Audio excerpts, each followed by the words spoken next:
네, 현재 시각 8시 26분 향해 갑니다. 지금 보고 계신 머니쇼는 SBS 비즈앱과 유튜브에서 실시간 시청이 가능합니다. 특히 SBS 비즈앱을 다운받으셔서 시청하시면 다양한 정보와 뉴스 확인해 보실 수 있으니까요. 참고해 보시기 바랍니다. 자, 이제 올해 FOMC 결과가 나왔습니다. 시장 예상대로 이번 달은 25bp 인하를 단행했는데 점도표가 지금 수정이 된다라는 점, 그리고 또 제롬 파월 연준 의장 입에서 중립금리에 가까워졌다. 그만큼 이제 금리 인하 속도 조절이라든지 금리 인하는 신중해야 된다. 이렇게 해석이 나오는 거잖아요. 참 시장에 상당한 충격을 준 것 같네요. 그렇습니다. 네. 예. 새벽에 눈 뜨자마자 그냥 노트북 켜기는 그거 하고 그냥 폰으로 아마 우리 시청자분들도 다들 깔아놓은 앱일 텐데 investing.com 네네. 하루 장중 동향을 봤는데 아니 전부 고공행진을 하다가 한순간에 그냥 폭포수처럼 다 쏟아지더라고요. 거의 패닉스 수준이었던 것 같아요. 그리고 국채 수익률 보니까 그 순간에는 또 폭등, 그리고 달러도 폭등. 요 타이밍에 또 파월 의장이 한마디 하셨구나 싶었는데 한마디가 아니고 지금 저는 지금 자막에 나온 저 새 국면 저 표현이 참 이게 굉장히 강하게 오더라고요. 아마 그거 같아요. 제일 염두에 둔 거는 파월 의장의 속내를 완전히는 알 수는 없지만 트럼프가 온다 이거죠. 트럼프 눈치를 본 거예요?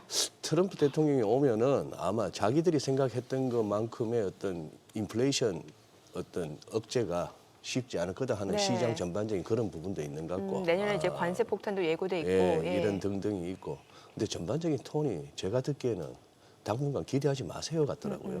그리고 아까 우리 굿모닝 마켓에서도 소개했지만 2020년 제일 왼쪽에 점도표에서 점 4개 찍힌 거 보세요. 네네.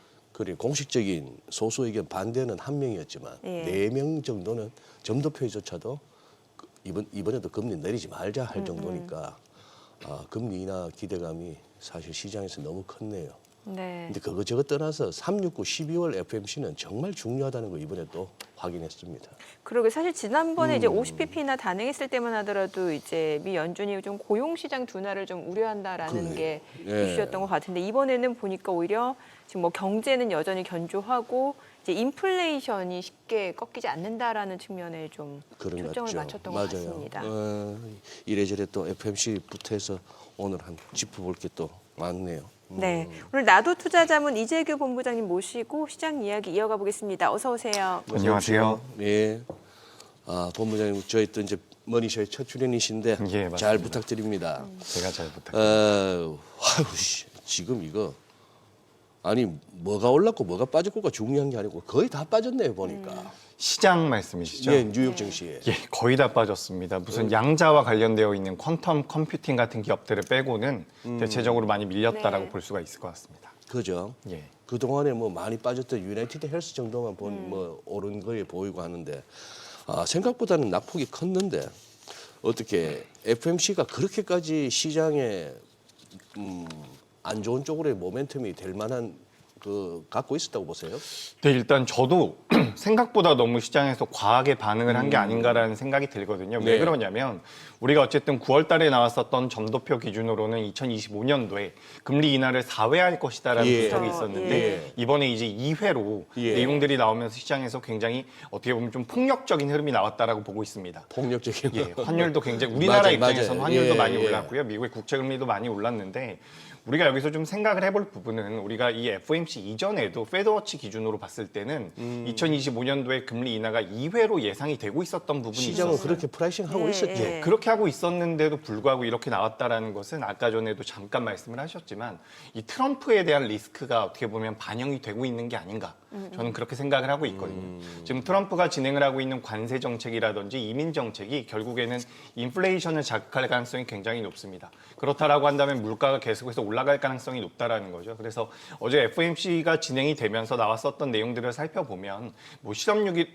실업률이라든지 고용 쪽에 대한 부담감은 많이 낮은데 이제 PC가 계속해서 올라갈 가능성이 높다라는 부분에 대해서 어떻게 보면 시장에서 경계를 하고 있지 않나라고 보고 있습니다. 그렇기 때문에 이런 부분들이 시장에 영향을 미치는 미치면서 굉장히 많이 밀렸고 사실 미국 시장을 기준으로 놓고 본다라고 하면 그동안 이제 강세 종목군들이 시장을 이끌어왔을 뿐이지 다수의 종목군들이 좀 약한 모습들을 보여오긴 했다라고 보고 있거든요. 네. 그래서 어떻게 보면 좀 터질 게 터졌다라고 생각을 하고 있는 부분이고 이런 부분들이 이제 우리나라 시장에 어떤 식으로 영향을 미칠지 여부가 어떻게 보면 또 우리나라의 입장에선 중요하지 않을까 저는 이렇게 의견 드리겠습니다.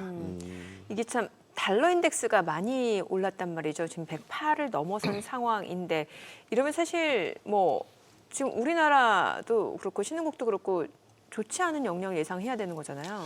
네, 사실 이게 참 아이러니하죠. 예. 사실 우리가 달러 강세가 이루어졌을 때 우리나라 수출주 기업들 같은 경우는 어떻게 보면 또 수혜를 받을 수가 있는 부분인데 너무 가파르게 오르다 보니 무조건 우리가 이제 안 좋은 쪽으로만 생각을 많이 하고 있는 것 같습니다. 게다가 앞서 말씀드렸던 것처럼 미국 내에서 트럼프에 대한 부분들로 인해서 환율이 그렇게 달러 강세가 이어진다라고 한다면 여기에 우리가 또 추가적으로 생각해 볼 부분이 유로화라든지 위안화에 관련되어 있는 부분도 우리가 좀 생각을 해봐야 되거든요.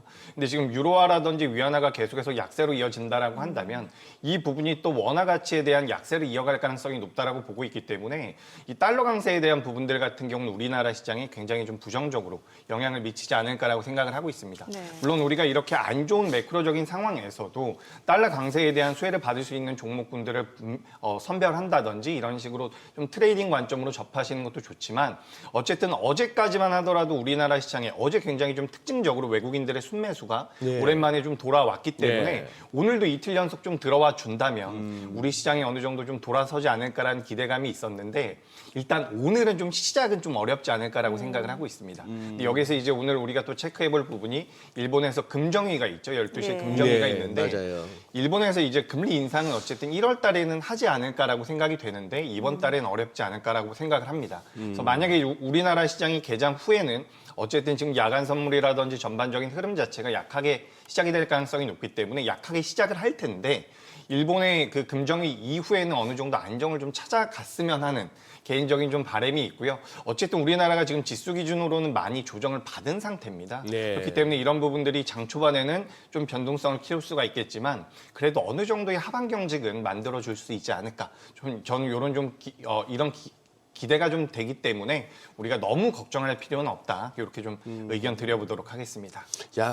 야간 선물이 한 1.5%, 1.5% 정도 하락했습니다. 마이너스 하락이죠. 예. 아, 그래요. 진짜 아쉬웠던 게 어제 외국인이 모처럼 참 순매수를 보이면서 기술적으로는 이제 이렇게 해서 완전히 저항선들을 갖다 이제 올라서나 싶은 야. 그런 기대감이었는데 일단 뭐 찬물을 끼얹었고 유럽 요즘 이제 밤에도 외환시장 유럽에서 이제 돌아가서 은행마다 소수의 인력으로 이제 합니다만 유럽에서 1,439원에 끝났던 환율이 결국 FMC는 반영 못했던 거고 네네. 그러고 나서 아까 여결을 갖다가 한 53원 정도로 소개를 했는데 지금 시세는 62원입니다. 와. 아니네. 많이 내려왔네요. 제가 지금 깜짝 맞습니다. 놀랐다. 맞습니다. 아까는 깜짝 놀랐어요. 네. 아까 그거 했을 때는 62원이 나왔는데 예, 예. 아니요. 이거 한번 확인해 봐야 되겠습니다. 이거 지금 개장 전에 또 살짝 그게 개장 전에 당국이 움직였을 수도 있네요. 60매도는 좀 심하니까. 그런데 이제 우리 본부장님 말씀 맞다나. 그런데 또 이러고 나서 오늘 이렇게 이 정도 급락 이후에 반등이 나와주는 거 하고 급락 이후에 그 이튿날 또 같이 막 바로 또 추가 하락하고 이것도 장의 성격이 다를 거 아닙니까? 그죠. 우리가 지금 굉장히 좀 저도 기대가 된다, 좀 버텨줄 가능성도 있다라는 말씀을 드렸는데 사실 지금 우리가 환율 기준으로 봤을 때는 굉장히 중요한 자리를 돌파를 한 셈이거든요. 네. 돌파 당했죠. 근데 여기서 빠르게 제자리로 돌아오지 않는다면 우리가 좀 어려운 구간은 좀 길어질 가능성은 있다라고 보고 있습니다. 하지만 단기적으로 이번 주 후반까지라도 환율이 어느 정도 안정이 된다라고 한다면 네. 전 일시적으로 뚫어놨다가 다시 하방으로 밀릴 수도 있다라고 생각을 하고 있거든요. 그래서 네. 우리가 이런 부분들에 대해서 좀 짚어볼 필요가 있지 않을까라고 보고 있고 우리가 또 추가적으로 생각을 해볼 부분은 지금 한국은행에서 예. 금리 인하를 할 가능성이 있다라는 이야기를 했거든요. 그렇기 때문에 네, 우리가 네. 이 부분들을 좀 고려해 본다라고 한다면 미국과의 어쨌든 금리 격차 자체는 계속해서 이어질 가능성이 있기 때문에 우리나라만 놓고 본다라고 한다면 어떻게 보면 시장의 하반 경직은 좀 보일 수 있지 않을까라고 저는 생각을 하고 있어요. 그래서 이런 부분들을 좀 참고를 하셨으면 좋겠고 어쨌든 아까 전에도 우리가 외국인의 수급에 대해서 이야기를 좀 나눠봤는데 결국에는 지금 FOMC 결과물도 당연히 중요하고 그에 따른 분석도 중요하지만 참 이게 미국 증시가 미국이 얄미운 게 미국은 굉장히 좋다는 거잖아요. 네, 네, 예. 네. 사실 금리 인하라는 것은 경기가 둔화되는 것을 미리 대비하거나 경기가 둔화될 때 이제 금리 인하를 한다라고 보시면 좋은데 미국 같은 경우는 금리 인하를 할 필요가 없다라는 겁니다. 근데 그에 따른 이제 피해를 우리나라가 지금 보고 있기 때문에 이런 부분들이 굉장히 부담스러운데 반대로 또 미국이 경기가 부러진다라고 한다면 이 또한 우리나라에는 굉장히 큰 문제가 될 수가 있기 때문에 현재 이런 수준에서 우리나라도 어쨌든 뭐 PBR 기준으로 0.9배, 0.8배까지 밀려 내려왔다가 지금 반등을 하고 하반 경직을 보이고 있는데 여기서 이제 그래도 우리나라 지금 삼성전자나 SK하이닉스라든지 어쨌든 뭐 D램이나 낸드 쪽에 대해서 내년 하반기나 어느 정도의 반등 시그널이 나올 수 있다라는 분석들이 있기 때문에 여기서 좀 하반 경직 보여줄 가능성도 저는 있다라고 생각을 하고 있어요.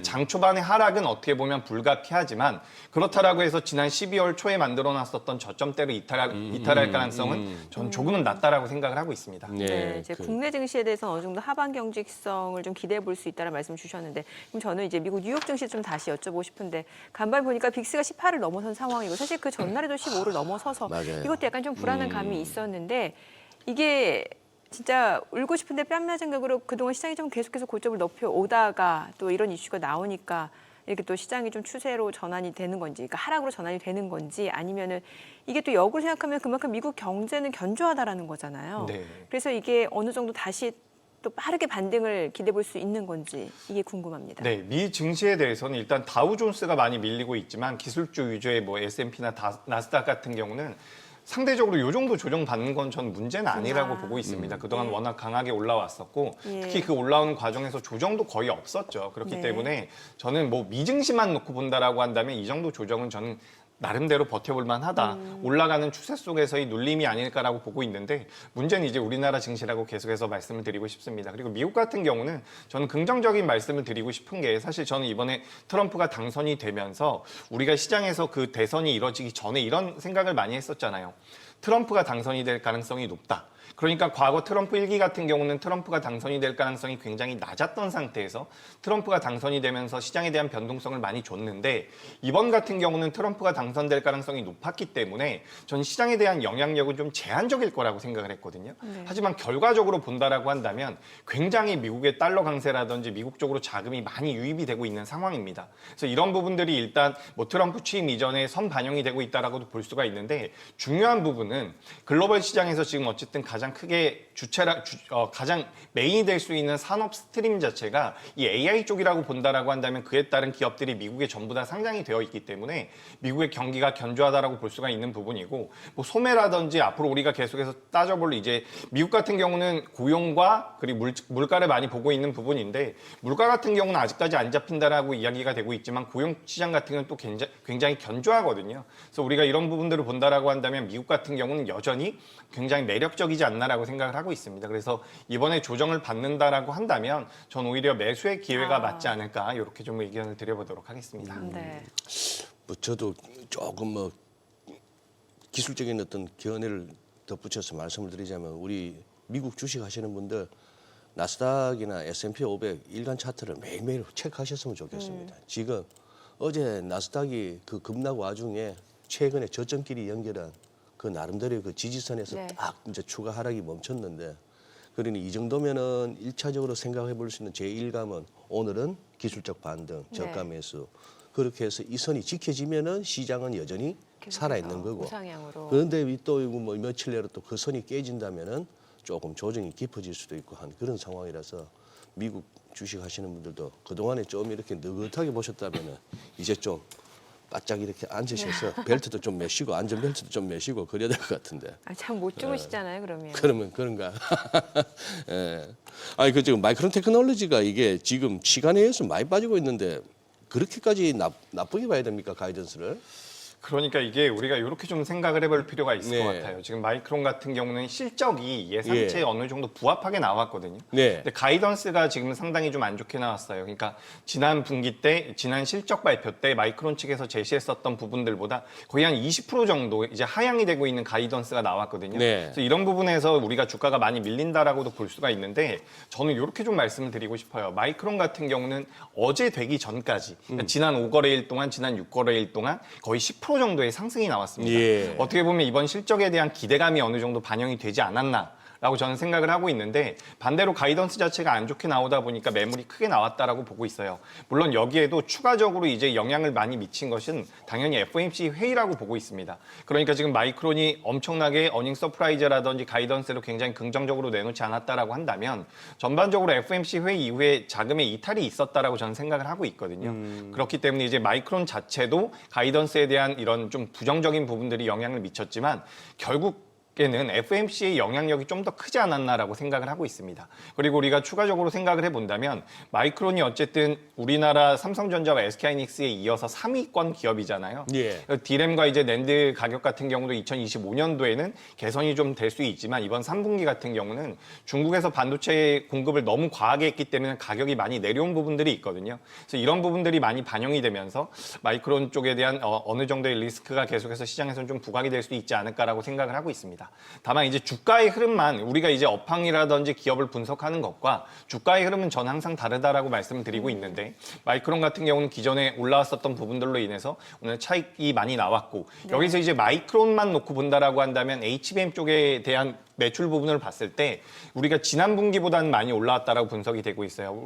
우리가 이제 미국 같은 경우는 마이크론 같은 경우는 우리랑 이제 분기가 다르게 회계 연도가 좀 다르기 때문에 우리가 이번에 봤었던 실적이 1분기 실적이라고 보시면 좋을 것 같거든요. 네네. 그렇기 때문에 1분기 실적으로 기준을 봤을 때는 지난 4분기보다는 HBM 쪽에 대한 매출이 많이 늘어났다라고 합니다. 하지만 전반적인 캐파 자체가 그렇게 수요적인 면에서는 좀 부정적인 부분들도 나오고 있는 부분이고 그리고 어쨌든 3위권 기업이라는 부분이 어떻게 보면 마이크론에 대해서는 주가의 발목을 좀 잡지 않았나. 네. 그리고 2025년도에는 낸드 쪽에 대한 그리고 D램 쪽에 대한 모멘텀들이 좀 개선이 될 것이다라는 내용들이 있는데 말씀드렸다시피 주가가 좀 올라왔었던 부분들이 뭐 차익 물량으로 나온 데 있어서의 명분이 되지 않았나 이렇게 의견 드리겠습니다. 네. 이게 뭐 개별 기업 이슈일 수는 있겠습니다만 지금 미증시 쪽에서 대부분의 업종이 하락한 가운데 양자 컴퓨터 관련주들도 많이 떨어졌어요. 그런데 퀀텀 컴퓨팅은 나사하고 계약 체결 소식 나오고 보니까 최근에 주가가 지금 나흘 연속 급등을 하면서 12월 13일 날 이제 $6 수준이었잖아요. 그런데 지금 간밤에 보니까 $25까지. 아? 얼마 사이예요? 나흘 만에요. 나흘 만에? 예, 원래 4배가 $6 넘었어요? 네네네네. 오. 예. 하하.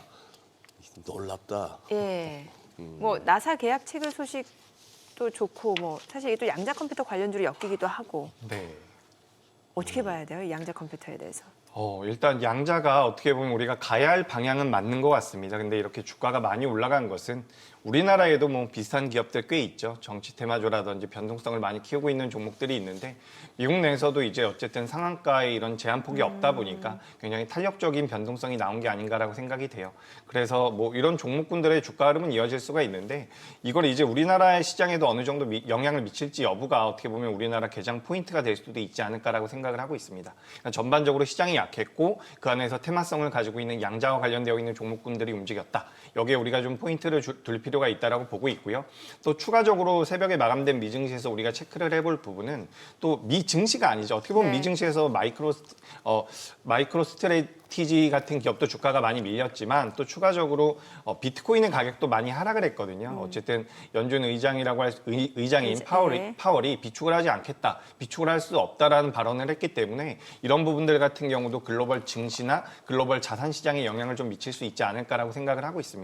그래서 일단 퀀텀 컴퓨팅을 여쭤보셨기 때문에 말씀드려보자면 네. 전 테마성의 변동성이 나왔다라고 보고 있는데 우리가 어쨌든 가야 될 방향 맞다라고 보고 있어요. 우리가 과거에도 이제 테마성으로 움직였었던 종목군들이 어느 시점이 되면 매출액과 영업이익이 안정적으로 나오기 시작을 하는 그런 시기가 도래를 하거든요. 그렇게 된다라고 한다면 처음엔 테마로 시작했었던 종목군들이나 업종군들이 나중에는 온전한 산업군이 된다라는 거죠. 그런 관점에서 봤을 때는 퀀텀 컴퓨팅 같은 경우 우리가 관심을 가져야 되는데 네. 일단은 테마성으로 좀 보시는 게 맞지 않을까. 주가 흐름만 놓고 봤을 때. 예, 맞습니다. 그러니까 양자 컴퓨터 시대가 도래하는 거에 대비를 할 필요는 있는데 일단 이 주가만 놓고 봤을 땐 그렇다는 거죠. 예, 맞습니다. 예. 저게 수익성하고는 어떻게 연결이 되죠? 아직까지는 그렇게 수익성이 많이 나지 않는 것으로 알고 있습니다. 근데 실제로 보니까 매출 같은 경우도 뭐 올해 지난해 그래도 흑자 전환했던데요. 그러니까 흑자 전환을 네. 했는데 네. 뭐 이게 주가가 300%씩 400%씩 네, 올라갈 그렇죠. 정도는 저는 아니라고 생각을 예. 하거든요. 그러니까 우리나라에서도 뭐 변동성을 굉장히 많이 키우는 기업들이 있죠. 예를 들어 가지고 뭐 루닉 같은 경우도 최근에 이제 여러 가지 이야기들이 나오고 있지만 성장성을 가지고 주가가 움직이는 것은 맞습니다. 성장성을 가지고 우리가 가치주의 변동성보다는 성장주들의 주가의 변동성이 크게 나오기 때문에 우리가 어쨌든 턴 어라운드, 적자에서 흑자로 전환됐다라는 부분들은 굉장히 큰 점수를 줄 수가 있지만 그것으로 인해서 주가가 300% 올랐다, 400% 올랐다라는 것을 정당화시킬 수는 없다라고 저는 보고 있거든요. 그래서 테마성의 종목군들은 트레이딩 관점으로 접근하시는 게 맞다라는 말씀을 드리고 이제 이런 기업들이 본격적으로 매출이 쭉쭉쭉 늘어나는 시기가 나오게 될 겁니다. 그러니까 처음엔 성장성을 보고서 주가의 흐름이 나왔다가 네. 그다음에 어느 정도 매출과 영업이익이 붙어준다라고 한다면 실제 외형 성장이 진행이 될 가능성이 굉장히 높거든요. 그렇다라고 한다면 전 세계 시장에서는 미국 쪽에 속해져 있는 양자 컴퓨터 관련되어 있는 종목군들을 보시는 게 맞지 않을까 이렇게 의견 드리겠습니다. 야, 근데 뭐 며칠 사이에 4배나 주가가 뛰었다 하는 거 보니까 대단하다 저기도.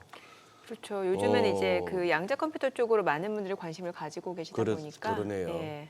어떻게 보면은 참 저는 개인적으로 그 아크 인베스트먼트의 그 캐시우드를 갖다가 어떨 때는 대단한 분으로 보이기도 하다가 어떨 때는 뭐 저 자리에 있으면서 어떻게 막 소발이 시잡은 거 아니냐 코로나 때 뭐 그렇기도 싶었는데 요즘 테슬라 보니까 그분 뭐 ETF 상품에 다 테슬라는 여기저기 다 했는데 테슬라 보면서 느끼는 게 캐시우드 방식으로 그냥 양자 컴퓨터 뭔지도 잘 모르겠고 지금 뭐 돈도 잘 버는지도 모르겠고 하지만 그냥 얼마 좀 사놓고 묻어도 몇 년 기다려봐 싶기도 하고. 네. 저도 이게 참 애매한 것 같습니다. 우리가 사실 업황이나 기업을 분석하는데 분명히 수치, 우리가 넘버를 볼 수가 있는 부분인데 네. 사실 주가라는 게 그렇게 움직이진 않거든요. 우리가 어떻게 보면 기업을 분석할 때 이 기업은 분명히 성장성이 있고 굉장히 저평가가 됐다라고 하더라도 네. 시장에서의 관심이 없다라고 한다면 주가가 못 오르는 경우가 굉장히 많습니다. 네. 그래서 그런 관점에서 봤을 때 지금 양자 같은 경우는 어쨌든 시장에 관심이 많이 몰려있기 때문에 예. 매매의 관점으로는 적합하지 않나. 다만 투자의 관점으로 봤을 때는 그래도 우리가 좀 더 짚고 넘어갈 부분이 있지 않나라고 의견 드려보도록 하겠습니다. 뭐 최근에 워낙 또 뭐 구글도 그렇고 IBM도 그렇고 다 이게 또 뭐 초전도체 방식의 양자 컴퓨터 이 이슈가 있다 보니까 또 화제가 되는 것 같고 또 사실 IonQ 같은 경우 이제 이온 트랩 방식이다 보니까 네. 또 여기서 또 갈리는 부분이 있고 이걸 또 투자자분들이 좀 각자 좀 공부를 더 하시면 접근하기가 더 수월하지 않나라는 생각이 그게 듭니다. 독학 가능해요? 그쪽 분야? 정보가 워낙 많으니까 많아요. 예, 좀 시간 내서 공부하시면 요즘 유튜브도 그렇고 많잖아요. 예. 물론 잘못된 정보도 있긴 합니다만 또 걸러서 공부하시면 예, 충분히 또 수익을 기대해 볼 수 있는 섹터가 아닐까 싶기도 합니다. 예. 그 저희 국내 증시 쪽에서 또 삼성전자, SK하이닉스 좀 여쭤볼게요. 지금 호가에서 보니까 일단은 좀 미증시 영향을 좀 받을 수밖에 없는 분위기인 것 같은데 어떨까요? 이쪽이 좀 어느 정도 그 성장성 측면에서 여전히 또 괜찮은 스토리를 써나갈 수 있는 건지 또 다르게 봐야 되는 부분은 없는 건지 좀 알려주세요. 네, 일단 마이크론이 네. 실적 발표하기 이전에 제가 좀 사실 개인적으로 생각을 했었던 부분은 지금 삼성전자와 SK하이닉스가 레거시 쪽에 대한 부담감을 많이 가지고 있는 어떻게 보면 1위, 2위 기업이거든요. 예. 네. 그런데 이제 최근 들어서 삼성전자와 SK하이닉스가 좀 버텨줬기 때문에 오히려 마이크론 쪽에서는 레거시 쪽에 대해서는 생각보다 괜찮았다. 이런 내용이 나오지 않을까라고 생각을 했었거든요. 네. 근데 생각보다 이제 마이크론 쪽에서 부정적인 내용들을 내놓으면서 지금 삼성전자와 SK하이닉스도 밀리고 있는 것 같은데 사실 글로벌 시장이나 우리나라 삼성전자, SK하이닉스를 놓고 봤을 때 이런 관점으로 좀 접근을 해보시는 게 좋을 것 같습니다. 그러니까 최근에 미국에서 이제 브로드컴이라든지 AI와 관련되어 있는 반도체 종목군들의 주가 흐름이 좋거든요. 그러니까 AI 쪽과 엮여 있는 것과 AI 쪽과 엮여 있지 않은 것을 우리가 구분할 필요가 있다라고 보고 있는데 우리가 레거시 쪽, 그러니까 D램 쪽에서는 HBM을 제외하고는 전부 다 BAI 쪽이라고 보시면 좋을 것 같습니다. 그래서 우리가 AI 쪽을 놓고 본다라고 한다면 HBM 쪽에 대한 모멘텀들을 가져가고 있는 SK하이닉스가 여전히 매력적이지 않나라는 말씀을 드리고 싶고요. 삼성전자 같은 경우도 이제 뭐 자사주 매입도 소식이 나왔고 그렇기 때문에 주가가 덜 밀릴 것 같기는 합니다. 그러니까 여기서 추가적으로 말씀드려보자면 가끔씩 이제 개인 투자자분들께서 자사주 매입을 하면 주가가 올라가지 않냐 이런 말씀을 하시기도 하는데 자사주 매입이라는 것은 어쨌든 주가의 하방 경직을 만들어주는 역할 정도로 생각을 하시는 게 좋을 것 같아요. 그래서 삼성전자를 기준으로 본다라고 한다면 첫 번째는 HBM 쪽에 대한 모멘텀들을 좀 만들어줘야 되는 거고요. 두 번째로는 이제 레거시 쪽이 좀 돌아서야 되는데 이 부분 같은 경우는 D램 같은 경우는 내년 3분기 그리고 낸드 플래시 같은 경우는 내년 4분기가 이야기가 되고 있거든요.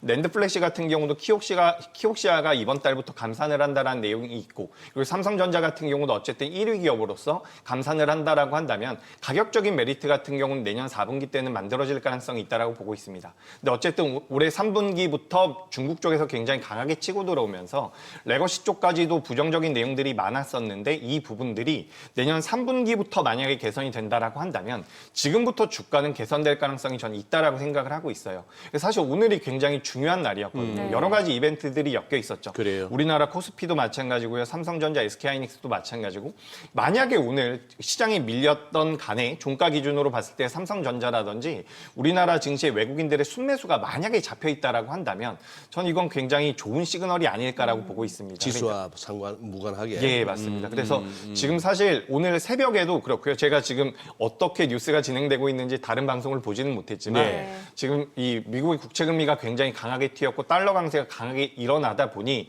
다수의 시청자분들께서 혹은 투자자분들께서 굉장히 떨고 계실 것 같아요. 하지만 여기서 만약에 반등을 주거나 하방 경직을 보여준다라고 한다면 정말 진바닥이 될 가능성도 있다라고 보고 있습니다. 네. 물론 트럼프가 당선이 되면서 달러 강세가 이어질 수 있다는 리스크는 분명히 있지만 어떻게 보면 이 내용들이 완전히 새로운 내용은 아니거든요. 네. 어느 정도는 반영이 돼 있다라고 보고 있기 때문에 이런 부분들까지 좀 체크를 해보시면 될 것 같습니다. 네. 자, 지금 시각 8시 53분 향해 갑니다. 오늘 양시장 예상 체결지수 확인해 보겠습니다. 먼저 코스피부터 보도록 할게요. 오늘 1.9% 하락 예상되고요. 예상 체결지수는 2,436포인트입니다. 코스닥 2% 약세 출발 예상되고요. 예상 체결지수 682포인트입니다. 시가총액 상위 종목 예상 체결가 보겠습니다. 삼성전자 2.5% 하락 예상됩니다. 지금 호가는 53,500원, SK하이닉스 4.6% 하락 출발 예상되고요. 예상 체결가는 17만 5천 원으로 집계가 됩니다.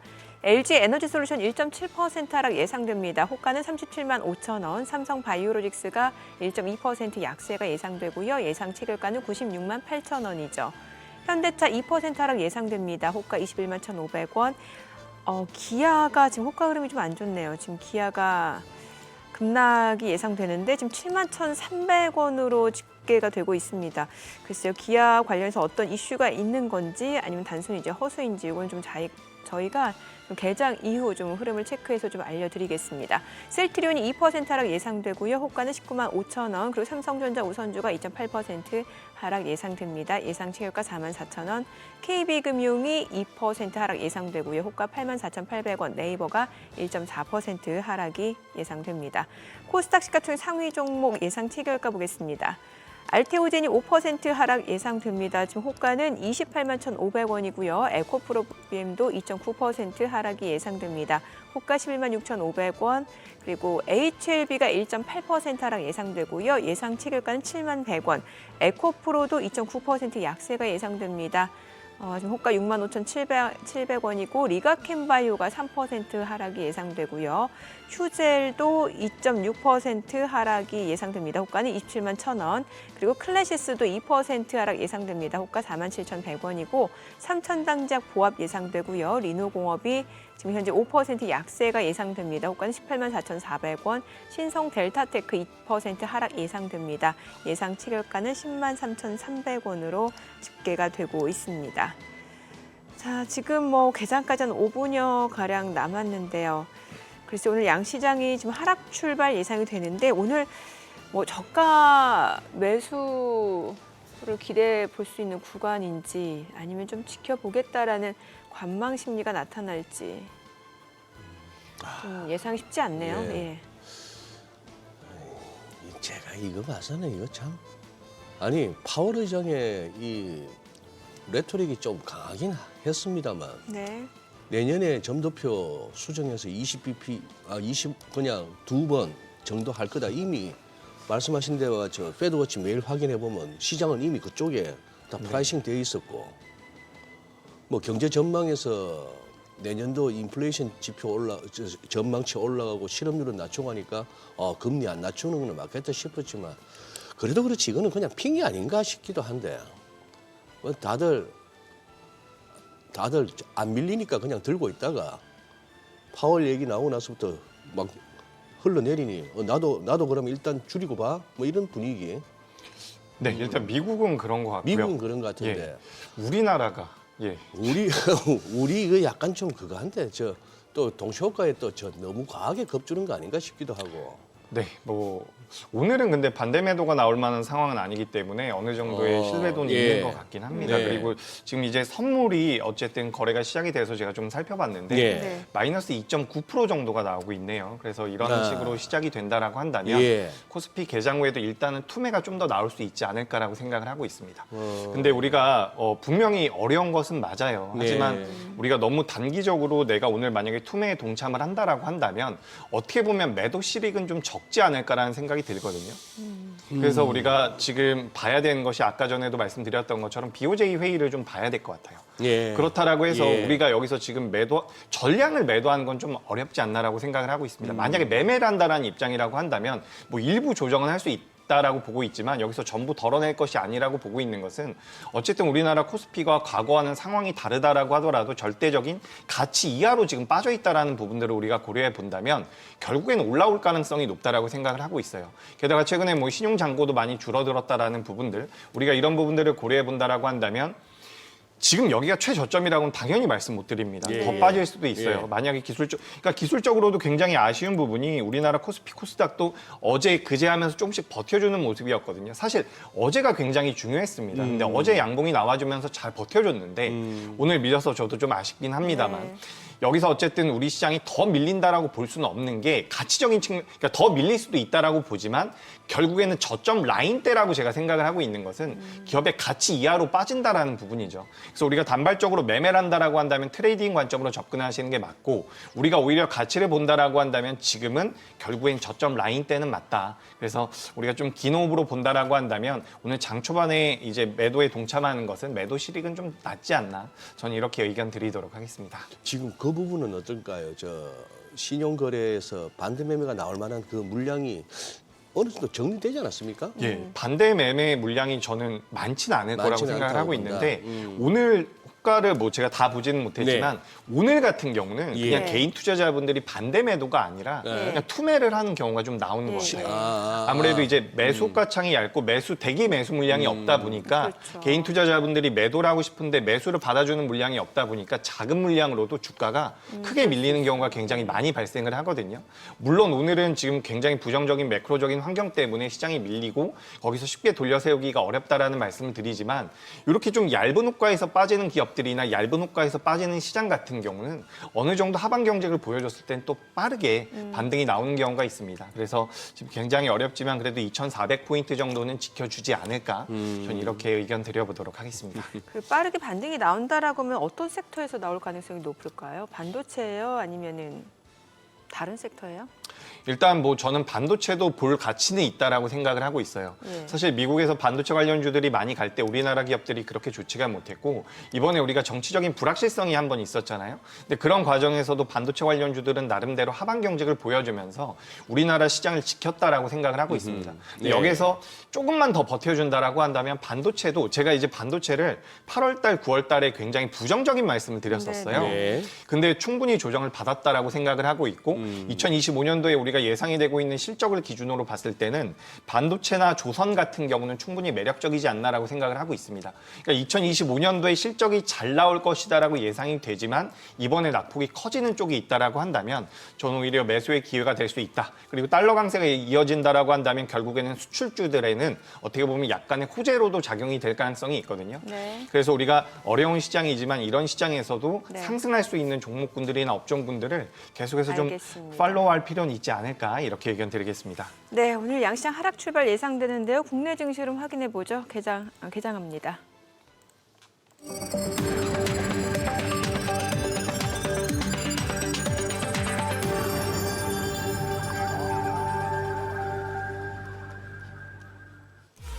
네, 12월 19일 목요일 국내 증시 개장했습니다. 간밤 뉴욕 증시 하락 마감이 됐고요. 지금 다우 지수가 19일 연속 하락했습니다. 이번 올해 마지막 FOMC 성명서 그리고 제롬 파월 연준 의장의 기자회견이 있었습니다. 예상대로 12월 달은 25bp 인하를 했습니다만 내년도 금리 인하 폭에 대해서 9월 달과는 다른 모습이었습니다. 9월 달은 100bp 인하를 시사했고 이번에는 50bp 인하를 시사했습니다. 또 중립금리 다다랐다. 굉장히 금리 인하에 신중해야 된다라는 발언이 시장에 적잖이 충격을 주는 모습이었는데 오늘 양시장 지금 보시다시피 하락 출발 보여주고 있습니다. 아무래도 미국채 수익률, 10년물 국채 수익률도 많이 올랐고 채권 가격 폭락했고요. 달러가 많이 올랐습니다. 국내 증시 지금 2% 하락 출발 보여줍니다. 코스피가 2,427포인트, 코스닥도 2% 하락 681포인트입니다. 양시장 하락 출발이고요. 시가총액 상위 종목 시초가 보겠습니다. 삼성전자가 2% 떨어집니다. 53,800원, 그리고 SK하이닉스도 5% 하락입니다. 173,800원. LG에너지솔루션도 2% 떨어집니다. 지금 37만 1,000원이고요. 삼성바이오로직스가 1% 하락으로 96만 9,000원. 그리고 현대차도 2% 떨어집니다. 21만 2,000원이고요. 기아도 2% 약세입니다. 99,700원에 거래되고 있고요. 셀트리온도 1.9% 하락합니다. 195만 5,300원. 삼성전자 우선주도 1.7% 떨어집니다. 44,500원이고 KB금융도 2% 하락합니다. 85,200원. 그리고 네이버도 1.8% 떨어집니다. 208,500원에 거래되고 있고요. 코스닥 시가총액 상위 종목 시초가도 보도록 하겠습니다. 코스닥 쪽에서는 알테오젠이 지금 3% 넘게 떨어집니다. 28만 6,500원, 지금 나흘 연속 하락 흐름이고요. 에코프로비엠도 2.8% 하락합니다. 11만 6,600원에 거래되고 있습니다. 어제 상승했는데 오늘 하루 만에 지금 반락 흐름 보여주고 있고 다만 외국계 창구 쪽에서는 매수 주문 좀 들어오네요. HLB가 1.8% 하락합니다. 7만 100원이고요. 에코프로도 2% 하락으로 6만 6,200원. 리가캠바이오도 좀 떨어집니다. 지금 3% 하락으로 10만 600원에 거래되고 있습니다. 휴젤이 2% 떨어집니다. 어제 상승분 하루 만에 지금 반납하고 있는 모습인데 27만 2,500원, 클래시스도 2% 약세로 4만 6,800원이고요. 리노공업도 3% 떨어집니다. 지금 18만 8,200원에 거래되고 있는 상황입니다. 최근에 리노공업 꾸준하게 좀 상승을 보여주다가 오늘 좀 물량이 나오고 있는 상황입니다만 지금 외국계 창구 쪽에서는 또 매수 주문 들어오네요. 신성 델타테크가 2% 떨어집니다. 10만 3,600원, 삼천당제약도 2% 하락으로 11만 7,600원에 거래되고 있습니다. 오늘 시장에서 특징을 보여주고 있는 섹터 종목들 좀 체크를 해보도록 하겠습니다. 오늘 양시장 하락 흐름 보여주고 있는 상황에서 글쎄요, 오늘은 진짜 개별적인 종목, 그러니까 개별 종목 장세, 모멘텀이 있는 쪽으로만 지금 보셔야 될 것 같은데 지금 보니까 온코닉 테라퓨틱스가 지금 36% 급등합니다. 오늘 신규 상장한 종목이에요. 온코닉 테라퓨틱스가 오늘 신규 상장한 종목인데 글쎄 이게 보니까 제약바이오 쪽이네요. 제약바이오 쪽인데 지금 최대 주주가 제일약품이고요. 오늘 주가 자체는 지금 36% 지금 급등을 하고 있는 상황이고요. 어제 신규 상장한 종목 온코크로스가 지금 6% 하락입니다. 8,410원이고요. 최근 신규 상장 종목들 흐름 좀 체크해 보시면 될 것 같고, 자, 그 밖에 오늘 시장에서 특징을 보여주고 있는 종목 같은 경우는 지금 삼양식품이 좀 올라갑니다. 2% 상승합니다. 지금 2.6% 상승하면서 73만 원을 좀 넘어서고 있는 상황입니다. 어제 좀 3.9% 하락으로 마무리가 됐었는데 또 하루 만에 어제 낙폭을 좀 빠르게 만회하고 있는 모습이고요. 오늘 삼양식품 좀 올라가고 있고 특징주로서는 또 오늘 보니까 코오롱 모빌리티 그룹이 16% 급등하고 있고 경남스틸, SG헬스케어 이런 개별 종목 장세 좀 보시면 될 것 같습니다. 어떤 주도주가 있다라기보다는 개별 종목 장세 흐름이 이어지고 있고요. 수급 상황 좀 체크해 보도록 하겠습니다. 오늘 유가증권 시장에서는 지금 개인과 외국인 삽니다. 개인이 413억 원 순매수고요. 외국인 161억 원 매수 우위, 기관은 598억 원 매도 우위를 나타내고 있습니다. 코스닥에서도 지금 외국인은 429억 원 순매수고요. 개인과 기관 각각 155억 원, 232억 원 매도 우위입니다. 오늘 외국인이 선물에서 좀 많이 팝니다. 지금 5,866개 순 매도를 나타내고 있는 상황이네요. 환율 체크해 보겠습니다. 달러원 환율입니다. 지금 정규장 마감 대비로 17원 50전 상승한 1,453원에 개장이 됐습니다. 시장 뭐 환율이 좀 급등 흐름이 이어지고 있는 상황이고 외국인 선물에서 좀 많이 파네요. 네. 네. 벌써 5,800개가 넘어가네요. 예, 개장 5분 만에. 그러니까요. 글쎄 뭐 전반적인 시장의 그 장중 방향성이나 그걸 봐서는 계속해서 외국인 선물 쪽에서 이게 순매도 매도 규모가 커져가는지 네. 이게 줄어드는지도 체크하시면서 대응하셔야 될 것 같고 예, 진짜 아수라장이네요. 지금 아까 말씀드렸던 그 사이트에서 환율이 아까 처음에 제가 1,463원을 보고 깜짝 놀라서 소개를 해드리겠다 싶어 다시 켰을 때 다시 1,450원대 초반이었는데 이게 지금 들어가 보면은 이게 지금 일일 변동폭이 고점 1,465원 59전인데 저점이 1,303원 20전에서 뭐 그 차트가 이해하네.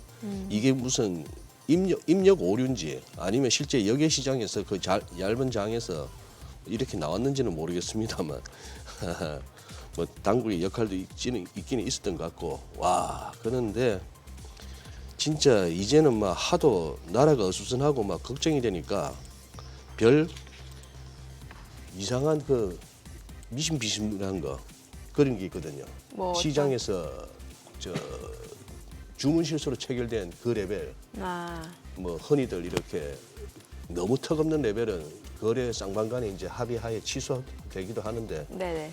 트레이드 사이에서는 그 레벨 결국은 가더라 하는 그런 속설이 있거든요. 1,303원 다시 한번 결국 갔으면 좋겠네요. 그런 세월 빨리 왔으면 좋겠네. 그러게요. 야. 지금 그런데 재밌습니다. 지금 이재기 본부장님. 네. 제가 지금 정민의 그 개장 시황 소개할 때 종목별로 이렇게 하락폭을 갖다 유심히 봤는데 네. 크게 이 지수의 한 2%대 지금 마이너스잖아요. 네. 여기서 크게 벗어나는 종목들이 없다는 게 저는 차라리 이게 뭐 어느 업종 어느 종목에 특별한 악재가 있으라기보다도 지금은 같이 심리적으로 네. 그렇죠.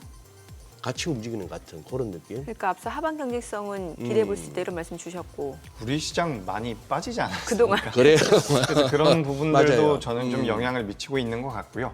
우리가 어쨌든 지금 그 FOMC에 대한 관심도가 굉장히 높았잖아요. 그렇기 네. 때문에 여기서 금리 인하가 횟수가 줄어들면서 뭐 중립금리가 높아진다. 그러니까 앞으로 우리가 금리 인하를 할 수 있는 횟수 자체가 줄어들 수 있다. 게다가 물가가 잡히지 않는다라고 한다면 어쨌든 달러 강세가 이어질 가능성, 거기다 이제 트럼프까지 있기 때문에 우리가 이 환 시장에 대한 부담감을 많이 느끼고 있는 것 같아요. 근데 이제 이런 내용들이 워낙 빠르게 전파가 되고 전달이 되다 보니까 장 초반에는 모두 다 던져보고 던지고 나서 고민을 해보자 이런 식으로 좀 매도 물량이 많이 나온 것 같은데 말씀드렸다시피 지금 환 시장 같은 경우도 당국의 개입이 조금은 있지 않나라고 생각이 되거든요. 이런 부분들로 인해서 환율도 그러니까 환율이 저는 많이 빠질 것 같지는 않아요. 네. 하지만 이 변동성 자체가 제한이 되면 우리나라 기업들 같은 경우는 어느 정도는 해지를 준비하고 있는 부분들이 있기 때문에 좀 버텨낼 수 있지 않을까 저는 그렇게 생각을 하고 있습니다. 그래서 네. 당장은 수급적인 부분들로 인해 가지고 지금도 시장에서 보면은 뭐 남북 경협주 이런 정책적인 정책이라고 볼 수가 있을까요? 어쨌든 트럼프의 영향을 받을 수 있는 종목군들이 좀 올라오고 있고 다수의 종목군들 다른 업종군들 같은 경우는 전체적으로 빠지고 있는데 양봉이 나오고 있는 기업들이 많습니다. 그래서 그러네요. 이게 완전히 돌려 세운다라고 보긴 아직까지는 너무 이른 시간이에요. 오히려 뭐 11시라든지 12시 좀 지나가 봐야지 이 양봉이 좀 이어질 수 있을까 여부를 우리가 판단할 수가 있을 텐데 오늘 저점대를 어떻게 보면 이탈하지 않을 가능성도 있다라고 보여지거든요. 그리고 추가적으로 우리가 2,300포인트대까지 내려갔었던 적이 있는데 그 자리만 이탈하지 않는다라고 한다면 뭐 2024년도 이제 얼마 남지 않았기 때문에 2025년도 상반기로 우리가 고려해 본다면 자금이 조금씩은 유입이 될 수 있지 않을까. 그러니까 글로벌에서 자금을 운영하고 있는 펀드 매니저들 같은 경우도 어쨌든 북클로징 이후에는 운영할 수 있는 자금의 여력이 있단 말이에요. 만약에 미국에서 좀 빠져준다라고 한다면 신흥국 쪽으로도 자금이 좀 옮겨올 수 있지 않을까 이런 기대도 좀 하고 있습니다. 그래서 네. 지금 당장에는 너무 부정적이고 안 좋은 내용들만 있지만 시간이 좀 지나서 봤을 땐 현재 구간이 그래도 저점대는 아닐까. 저는 이렇게 의견 드리도록 하겠습니다. 아니 이게 삼양식품하고 S&D요. 예전에 한참 막 그 음식료 섹터 왜 새로운 수출주 얘기할 때 저희 많이 얘기했잖아요. 뭐 불닭볶음면, 뭐 냉동김밥 네, 얘기 많이 맞아요. 했었잖아요. 근데 네. 이제 뭐 S&D 같은 경우는 불닭볶음면 소스죠. 네, 맞습니다. 삼양식품. 이게 왜 환율 달러 강세라고 하면은 수출 기업이 좀 수혜가 예상된다 뭐 이런 얘기 많잖아요. 그리고 또 신수출주로 좀 다시 볼 수 있는 건지. 그렇죠. 궁금하네요. 일단 삼양식품은 예. 우리가 과거에는 내수주라고 많이 네네. 이야기를 했지만 수출주라고 볼 필요가 있죠. 우리가 어떻게 보면 방어주라고도 표현을 하는데 네. 방어주가 어떻게 보니까 또 수출을 많이 하고 있어요. 이런 기업들이 꽤 있습니다. 화장품 같은 경우도 마찬가지고요. 다만 화장품 같은 경우는 우리가 필수 소비재라고 좀 볼 수 없는 부분인데 삼양식품 같은 이런 식음료 같은 경우는 우리가 필수 소비재로 분류를 많이 하거든요. 네. 그래서 이제 필수 소비재 쪽으로도 자금이 옮겨간다라고 한다면 이건 어떻게 보면 중국이 추후에 경기 부양을 할 수 있다라는 부분도 영향을 미치고 있다라고 보고 있거든요. 그러니까 식음료가 강하다라고 한다면 우리가 지금부터 좀 체크를 해볼 부분은 의류 쪽이 아닌가라고 저는 생각을 하고 있어요. 의류요? 의류는 이제 우리가 필수 소비재로 분류를 하지 않는데 네. 그동안 주가 흐름이 많이 안 좋았었고 어쨌든 이제 소비 자체가 늘어날 수가 있다. 그러니까 소비 진작에 대해서 어떻게 보면 포인트를 좀 둬야 된다라고 저는 보고 있거든요. 미국 같은 경우도 소비를 많이 일으켜야 되는 부분이고요. 만약에 우크라이나 전쟁이 마감이 된다라고 한다면 소비가 늘어날 것이고요. 추가적으로 중국 같은 경우도 경기 부양을 한다라고 한다면 내수 소비 진작으로 들어갈 가능성이 높거든요. 그렇기 때문에 지금 시장은 AI라는 큰 축을 하나 두고서 그 외의 종목군들을 공략해 본다라고 했을 때는 전 소비재 쪽도 계속해서 보시는 게 맞지 않나라고 생각을 하고 있어요. 그래서 지금 어제 같은 경우도 우리나라 현대기아 주가 흐름이 괜찮았는데 뭐 여러 가지 이벤트들이 있긴 했었지만 결국에는 소매 판매 쪽에서 수치가 잘 나오면서 이에 따른 기대감이 좀 붙었다라고 보고 있거든요. 그래서 전 이제 현대와 기아가 많이 꺾이지 않는다라고 한다면 소비재 쪽도 우리가 좀 살펴볼 필요가 있지 않을까라는 의견 드리도록 하겠습니다. 지금 현대기아차 말씀 주셨으니까 지금 일본 혼다하고 닛산 지금 합병 소식 나오고 있는데 이게 그러면 현대자동차 그룹 쪽에 어떤 영향을 예상해 볼 수 있는 거예요? 네, 일단 뭐 닛산과 혼다가 굉장히 힘들구나 네. 뭐 이런 생각이 드는데 사실 현대 기아가 글로벌 시장에서는 굉장히 잘하고 있습니다. 근데 여기 닛산과 혼다가 합병을 하게 되면 뭐 판매량이 더 늘어날 것이다. 현대 기아보다 좀 더 많아질 것이다라는 내용들이 있는데 사실 현대가 전기차 쪽에서는 확실히 앞서 나가고 있는 부분들이 있거든요. 그리고 올해 연말까지도 뭐 하이브리드카 쪽에 대한 차종을 늘리겠다, 내년까지도 늘리겠다라는 부분들이 있는데 우리가 이런 부분들을 고려해 본다면 충분히 현대 기아 쪽에서 경쟁력이 있다라고 말씀드리고 싶고 우리가 단순하게 닛산과 혼다가 합병을 한다라고 해서 1대1 1 더하기 1처럼 2가 된다라는 관점은 굉장히 위험하다라고 보고 있거든요. 결국에는 혼다와 닛산이 합병을 한다라고 하더라도 과거에 가지고 있었던 캐파를 온전히 가져갈 가능성은 저는 거의 없다라고 보고 있습니다. 그런 관점에서 본다라고 한다면 오히려 규모가 좀 작아질 가능성이 있다라는 거죠. 그래서 현대기아 같은 경우는 거기에 따른 모멘텀들을 좀 받아갈 가능성이 있다라고 보고 있고 어제 같은 경우는 또 이제 2차 밸류업 쪽에 대한 내용들도 이제 현대기아 쪽에서 좀 나왔거든요.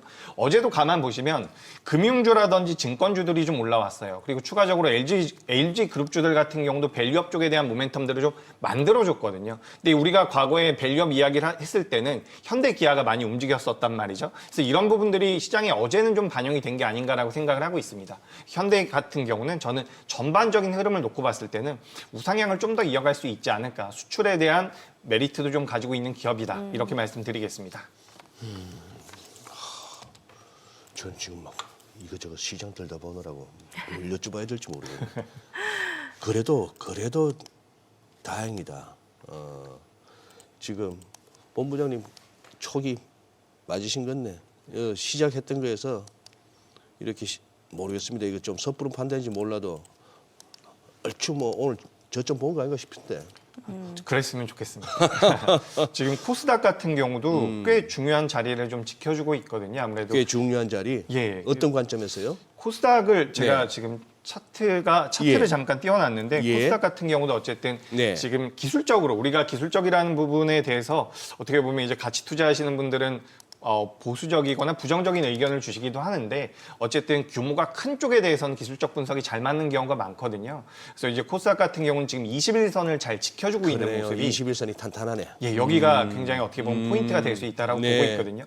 그리고 새벽에 마감된 미증시에서 제약바이오 쪽도 헬스케어 쪽도 나름대로 네. 괜찮은 모습이 나왔어요. 사실 금리 인하가 그런 식으로 지연이 된다라고 한다면 헬스케어 쪽이 밀려야 되는데 그렇지 않은 모습을 본다라고 한다면 우리나라 기업들에서도 제약바이오는 하반 경직을 좀 보일 수도 있지 않을까 이런 기대가 들고 있습니다. 그리고 지금 보니까 양자암호 관련주가 다시 올라와요. 또 올라와요. 예, 뭐 한국첨단소재, 아이온 플러스, ICTK, QSI. 전일 대비 코이버. 플러스로. 네, 지금 뭐 한국 첨단 소재는 상한가고. 오. 예, 이게 그러니까 약간 그런 것 같아요. 이제 국내 그 관련 종목들은 실질적으로 뭐 매출이 나고 안 나고를 떠나서 일단 뭐 뉴욕 증시에서 퀀텀 컴퓨팅이 강했잖아요. 그러니까 이렇게 좀 테마성으로 움직이고 특히 시장이 안 좋을 땐 더 수급이 몰리는 경향이 네. 있는 것 같아요. 예, 저도 얼마 전에 제 지인을 좀 만났는데 네. 양자에 관련돼서 이야기를 하더라고요, 저한테. 그래서 어. 책을 사달라고 해가지고 이게 뭐야, 도대체 뭐야? 그랬더니 외국에서는 굉장히 뜨겁다라고 그렇죠, 하더라고요. 그럼요. 그래서 아무래도 지금 미국 같은 경우도 우주 산업에 대해서도 굉장히 뜨겁고 네. 이 양자 쪽에 대해서도 굉장히 뜨거운 것 같아요. 그래서 이런 것들이 미국 시장에서의 변동성을 키우고 있고 이 부분들이 우리나라에서도 영향을 많이 미치고 있는 것 같은데 일단 단기적으로는 너무 많이 올라왔다라고 생각을 해요. 그래서 이런 기업들 같은 경우는 만약에 매매를 하신다라고 한다면 비중을 줄여서 그리고 손절을 하실 수 있는 분들 위주로 좀 하셨으면 좋겠다. 저는 이렇게 의견 드리도록 하겠습니다. 네, 오늘 내용 잘 들었습니다. 네, 고맙습니다. 고맙습니다.